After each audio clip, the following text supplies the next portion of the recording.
Hey guys, it's time to do a journey to infinity speed test comparison between the Galaxy Note 2 versus the Note 3 versus the Note 4, Note FE/Note 7, God bless you, and the granddaddy of them all, Galaxy Note 8. We're gonna boot up all these phones at once to see the boot up time and see how far we have come as far as the speed and everything goes. Alright, so 3, 2, 1, go. Okay. See, and obviously Note 8 will be the winner. Spoilers. Let's see, Galaxy Note 8, Note FE, then Note 5, and then we have the Note 3, Note 4, okay, and of course at the end we have the Note 2. So the Note 8 has this Android starting part where it, slows down, but technically it was the fastest one. After that, we had the Note FE, and the Note 2 is super slow. Wow guys, I have to say this brings back a lot of memories. The origin of the Note phone was a genius decision, and over the years it has changed a lot from being a cheap plastic phone to a super duper premium phone that we have right now. The Note 2 was plasticky phone, and a lot of people hate it because of its design and everything compared to Apple's iPhone, which were premium from the start. With the Note 3, Samsung sort of listened to their customer. They added a plasticky fake leather finish to the Note 3, but still it wasn't the best. With the Note 4, they finally listened to their customer for real. It has this aluminum side, making it super premium, as well as this nice rubbery feeling of the plastic. The Note 4 was also the first Note phone to have Quad HD display, so a lot of people consider this as the best Note phone. It has this IR blaster, micro SD card, a lot of great stuff. For me, the main big changing, or like the big step in the Note series, was with the Galaxy Note 5, and Samsung really adopted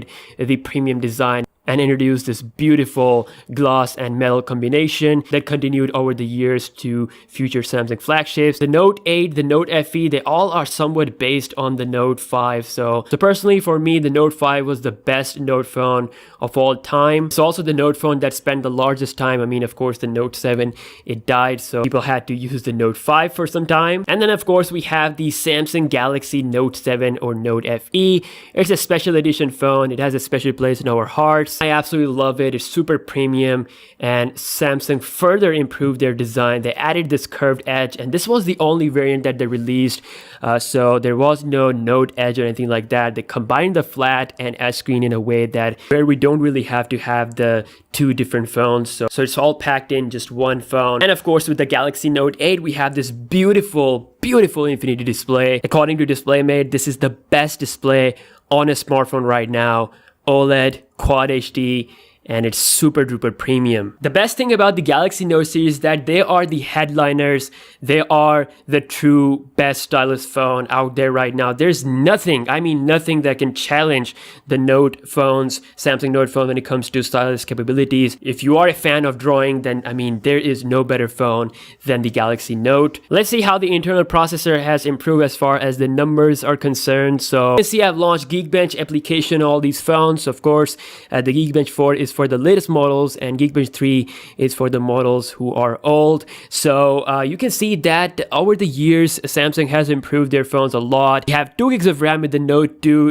In the start, the Note phones were actually faster and more powerful than the S series. It is still true. It is now being true in 2017 because the Note 7, or I mean the Note 8, is actually having 6 gigs of RAM, which is something that you don't see on the Galaxy S8 Plus. At least in the worldwide, international model, there is a Chinese model that has 6 gigs of RAM, but you can see with the Note 2 we had the Exynos 4 series processor. Then Samsung switched to Qualcomm Snapdragon 800, which was a really good processor back in the days. Then Snapdragon 805, of course, there was a Exynos variant of this phone as well. Then of course Exynos 7420, Exynos 8890 and 8895. Now, let's run the benchmark and see how much of a difference and how much of an improvement in performance we got with each Note iteration. So I'm just going to quickly run benchmarks and I'll be back once they are done. And we are done. So here are the benchmark results. So you can see the Note 2 has really bad scores. I mean, for today's standards, look at that, 500 single core and 1500 multi-core.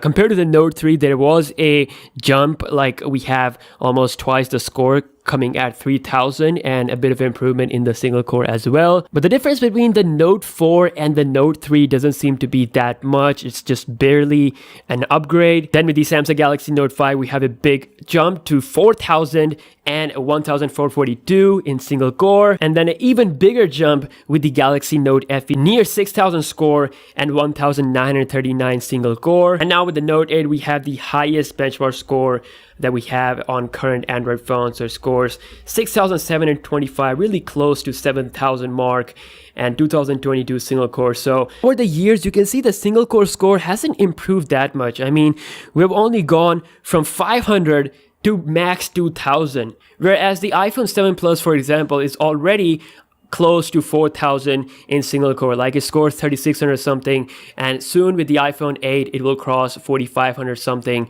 that's for sure. But you can see, for some reason, whether it's Exynos processor or it's a Qualcomm processor, we never seem to cross much in the single core department. I would definitely love to see some single core improvements as well. So overall, Note series is really special. They have a really special place in the market. Like I said, there's nothing out there that can challenge the Note series as of now. So again, if you want the best stylus phone, then go with the Galaxy Note 8, or you can spend less with the Note FE, or even the Note 5 could be a really good cheap option to try out the stylus function. So, but still, the Note 8 is the best that Samsung offers right now, and we have come a long way to reach this beautiful phone. From now on, the display will be like this, and it's going to be further improved. I just can't wait to see what Samsung has stored for us, what secrets they have for their upcoming phones. So yeah, that was a full comparison of the Note series as well as a speed test journey from a cheap plastic phone to infinity. I hope you guys have enjoyed this video, and I will see you guys in the next one. Peace out.